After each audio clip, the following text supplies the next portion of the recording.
Hello, I wanted to talk about today having people in your life that are going to make you accountable. You need to have these types of people around because I think it is so beneficial. I think, what do they say? Like, look at your 5 friends and tell me who your friends are and I'll tell you how your life will look or something like that. Yeah.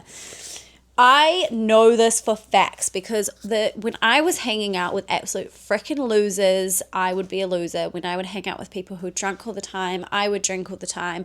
When I would hang out with people who smoked weed all the time, I would smoke weed. Like, I was a freaking loser. I can tell you that.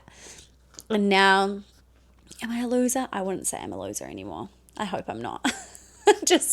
I don't want to be a loser. That's like, I do everything but to be a loser every day now.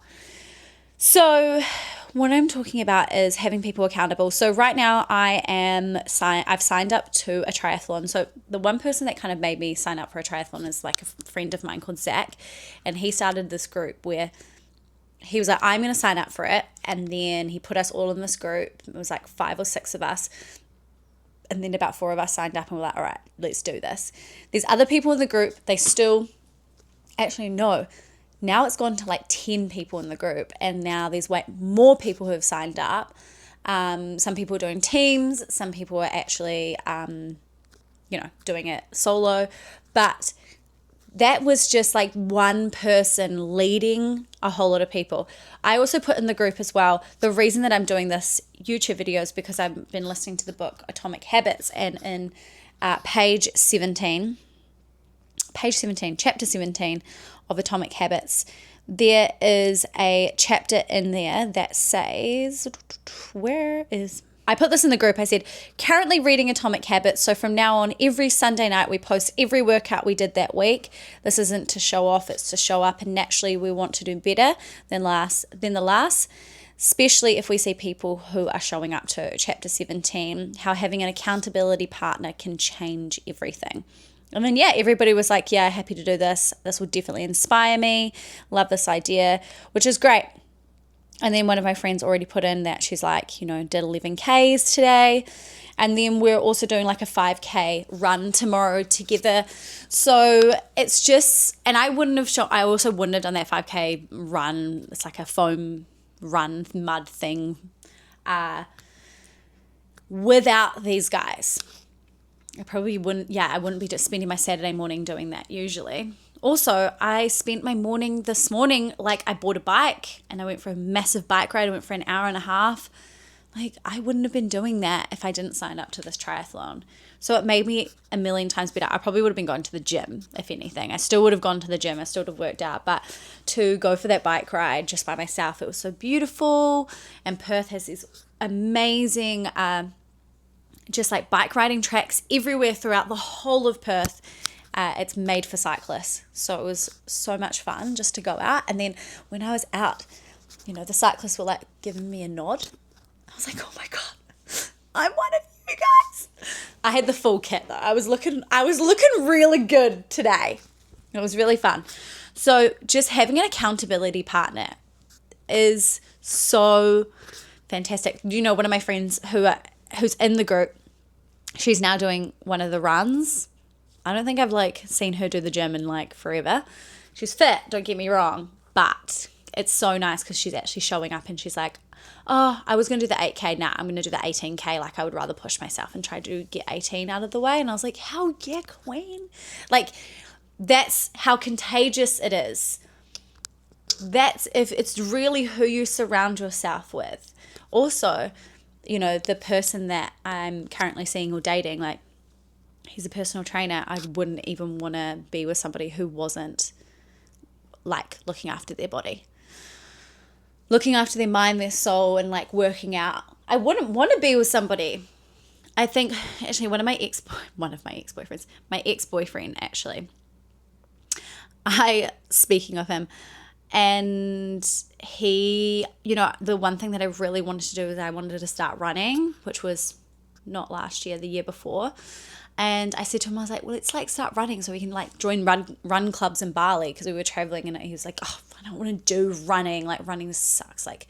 It's so shit, da-da-da. And then as soon as we broke up, I just started running, and then I completed a marathon because I was like, I want to run. I was like, I want to be with somebody who wants to run with me and do nice things with me and like go cycling with me. And the current guy that I'm dating right now and seeing is like, we're going to go cycle on Sunday together and then go watch the cycling. Like, it's like, that's so nice to be around. That's the type of person I want to be around. People I want to be around.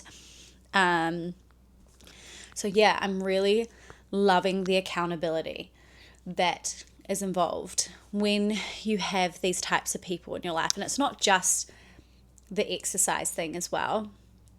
It's just like showing up in your work. Another thing that's making me better and inspiring me to be better is that the current guy that I'm also dating he's like building a business on the side, and of his like current business that he's working in. And it makes me want to be a better person because I'm like, oh my God, if he can do that and also do a full-time job and do all these other things and have clients and I'm like, oh my God, like I need to keep up with this person. So he makes me 100 times better as well. So I don't want to be, whereas when I was with somebody that was kind of like didn't really care enough about their dreams, or like didn't care to, they just were happy to turn up to their 9 to 5 and like that was it, like get their paycheck and live a very simple, mediocre life. I noticed that I had to shrink my dreams being around that person. Whereas when I'm around the guy that I'm currently seeing and dating, is like, he makes me feel like I can achieve anything. And I can come to him and talk to him about the dreams that I have because he can dream big. And it's not just him, it's just like people in general. Like I was calling my friend today and I was like, oh, I got 10 hours of watch time on YouTube and I've only been posting for a week. And she was like, wow, that's so cool. She's like, holy. And I was like, yeah, holy, that is so cool, isn't it? And I said, there was somebody that commented on one of my videos and said that this really helped her and she related to this video so much. Why am I crying? And I was like, that's what I'm supposed to be doing. I was like, and she's like, yeah, she said, even though you said you were going to help people, you've already helped just one person. Like, how cool is that? She's like, you are helping people. And I was like, yeah, I am. I am helping people and it's really fun and I really love it. And it's just like, why am I such a baby? I'm such a baby. I like never cry. I think it's just, I think when you're just like so aligned in your purpose and like it's just small wins. I think everyone tries to focus on like having 1 million comments and having 1 million likes and it's like, no. You know, you look back at all of these like YouTubers that were grinding for 5 years and they said the best times of their life is when they were getting literally like 2 likes and 1 comment, because they were just in this process of just trusting themselves and authentically being themselves and just showing up because they were realizing there wasn't an audience to show up to. And then the pressure really probably rise and they had to overthink a lot of things once they started getting all the likes and the comments and the people judging and so much. Like, to me that would be overwhelming, of course. Is it something that I want? Yeah, I definitely want to be like, I wouldn't say like internet famous, that's not it. I want to be a figure where I can help, like a go-to figure in the space where people can be like, yeah, I know that chick, she helps creators and people with their confidence, and she was me when, like, she started where I started, and I will, you know. And I think that the algorithm content this is like the easiest time to get into it. People try and say it's saturated, but no, the pie is just getting bigger. The more people that do it, that means that there's more opportunity. The pie just gets bigger. And also there's so many brands out there that want to, there's just an abundance of everything. There's an abundance of opportunities. There's an abundance of brands. There's an abundance of money. There's an abundance of people to help. Like, you only really need to help like 1,000 people and you could make like $1 million business, really. I'm like, why are you overcomplicating that? You know, like you can probably help 10 people and charge them $10,000 each or something. I don't know. It's like, depending on your product. I was like, people just think that it's saturated. I'm like, there are so many people online. There are so many people that are probably interested in the thing that you're doing. Also, not everybody's interested in just you. Like, you know, they're interested in other things, and other hobbies that they have. There's other personalities out there. I think sometimes we get so caught up in the thing that we're doing. Also, like, our algorithms are trained to what we want to see, right? So then that's what makes it probably feel saturated, because you're probably seeing the same type of content that you would probably post yourself.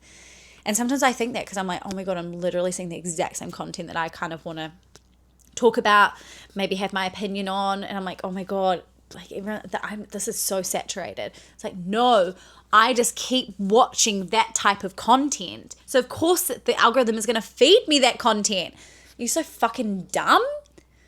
Like, that's what I feel like. So anyway, where are we going with this? We're talking about something else.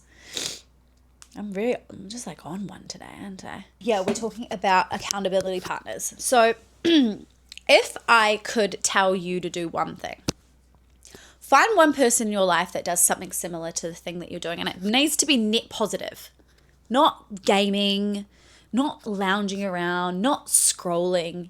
Don't relate to those people. If you know somebody that is doing something, or something you haven't even done yet, like you haven't even been to the gym, but you want to start going to the gym, and you know somebody that's really good at it and they would love to teach you, reach out to them. Ask them if you can go like shadow them for 2 days a week and go hang out with them and go work out with them at the gym.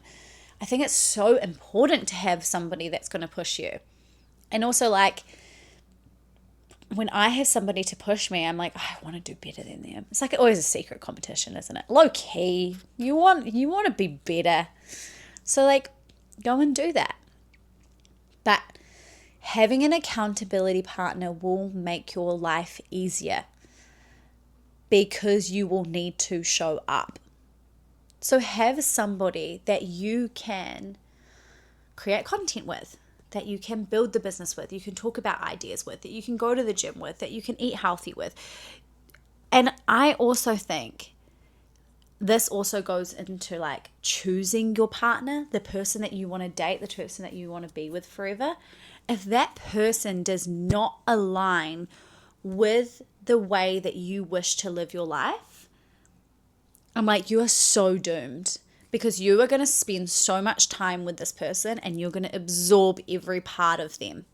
Trust me. I have done this over and over and over. I have been with somebody whose dreams were really small, and so they shrunk my dreams, and they also made me feel like I couldn't talk about my dreams. They made me feel like if I was dreaming too big, that made them feel uncomfortable. So they would do horrible things. They would say like, oh, you're not good enough. Oh, I don't like your content. I don't like the job that you do. You know, you should get a 9 to 5. And I started to think, oh yeah, maybe I should actually. And I started to lean into that life and be like, oh, maybe I will get a 9 to 5. I'll just go back and, you know, like I don't need to be doing this content thing. And then I was like, once I was just like over that person, I was like, shut the fuck up. I'm going to create content and I'm going to be really fucking good at it. And then one day he'll see it. And then I'll be like, fuck you. Like, get out. See you later. And then you have people who are, you know, were like my other ex. Like, he was just scattered, always all over the place, always thinking of ideas, but never actually actioning on them. And like, I already was kind of like 6-8 months ahead into my building my business.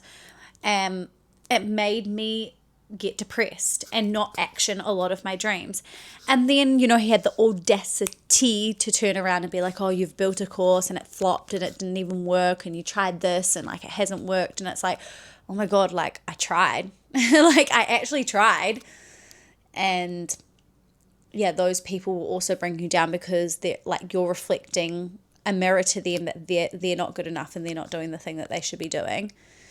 And then you'll have other partners, which I had one partner who was like incredibly entrepreneurial, incredibly resilient, kept going no matter what. Nothing could like get this guy down.